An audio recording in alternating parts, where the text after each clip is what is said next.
အားလုံးမင်္ဂလာပါရှင်။ဆိုတော့ဒီနေ့မှာပေါ့လေမချစ်စားတာကြာပြီဖြစ်တဲ့ကနန်းမဆလာဟင်းလေးချက်စားပါမယ်။ပထမဆုံးတော့ဒီမခရိုကနေပြီးတော့ပေါ့နော်ကနန်းလေးဝယ်လာတယ်ပေါ့နော်။ဆိုတော့ဒီထိုင်းမှာနေတာဖြစ်တဲ့အတွက်ပေါ့နော်ကနန်းကရန်စီကြီးတို့တကောင်ပဲဝယ်လာရပေါ့နော်။ပြီးတော့တီးလေးနှစ်ကောင်ပေါ့လေအဲ့ဒါကတော့စိတ်ချတဲ့တွေကနေပြီးတီးလေးနှစ်ကောင်လည်းထပ်ပြီးတော့ဝယ်လာပါတယ်။ဒီကနန်းကတော့ပေါ့နော်စူရိုကတော့ပန်းကနန်းလို့ခေါ်တယ်ပေါ့နော်တခြားတော့ဘယ်လိုခေါ်လဲမသိဘူးတကီတီကို900 ဘတ်900ပေးရတယ်ပေါ့နော်ပြီးတော့ဒါကနန်းလေးတွေကိုထုံးစံတိုင်းပဲ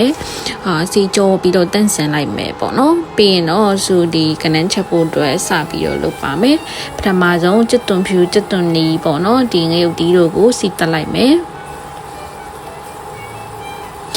ကဲတော့စုငရုတ်တီးစိမ်းလေးပါထည့်ထားတယ်ပေါ့နော်ဘာလို့လဲဆိုရင်အဆက်ကလေးစားချင်တာဖြစ်တဲ့အတွက်ကြောင့်မလို့ပေါ့နော်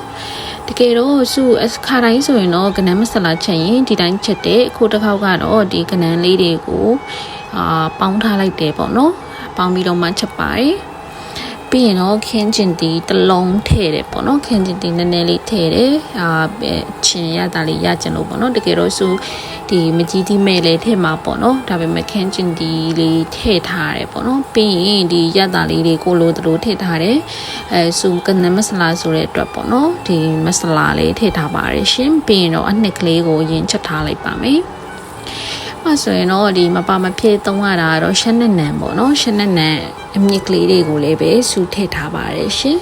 ဒါအနှစ်ကလေးရလာပြီဆိုလို့ရှိရင်တော့ကနန်းလေးတွေကိုဒီပေါင်းထားတဲ့ကနန်းလေးတွေကိုထည့်မယ်ပေါ့နော်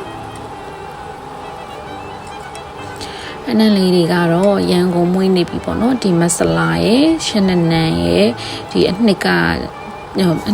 ပေါ့နော်ကြာလာပြီးတော့တက်လာတဲ့အနံ့ရအရန်မွေးပါတယ်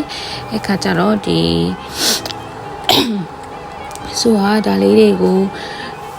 ဒီအနှစ်နဲ့ပေါ့နော်ရောပြီးတော့မွေးထားမယ်ပေါ့နော်ပြီးလို့ရှိရင်တော့စူရေလေးနည်းနည်းထည့်ပါတယ်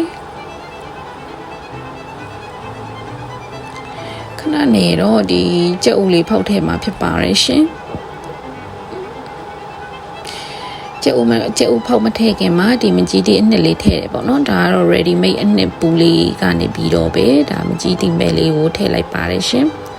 ကနန်းမဆလာချင်စက်လေးစားချင်တာဖြစ်တဲ့ကြောင့်ပေါ့နော်ဒါကတော့ဆိုကျုပ်ဖောက်ထည့်ပြီးသွားတဲ့အနေထားဖြစ်ပါတယ်အရန်ကိုမွေးပြီးတော့မစားရကြပြီးဖြစ်တဲ့အတွက်ကြောင့်မလို့အရန်ကိုစားချင်စရာဖြစ်နေပါတယ်ရှင်ပြီးရင်တော့ဆိုဒီနန်နန်ပင်ပေါ့နော်ရှမ်းနန်နန်လည်းအုပ်လိုက်ပါတယ်ရှင်ရှမ်းနန်နန်နန်လေးရဲ့အနှစ်ကဒီကြိုးဖောက်ထည့်ထားတဲ့အတွက်ကြောင့်မလို့ပြစ်နှစ်ပြီးတော့ပေါ့နော်ဒီမဆလာနန်လေးရဲ့နဲ့အရန်ကိုမှုေးပြီးတော့စားခြင်းစပွဲလေးဖြစ်နေပါတယ်ရှင်ကနန်းမဆလာ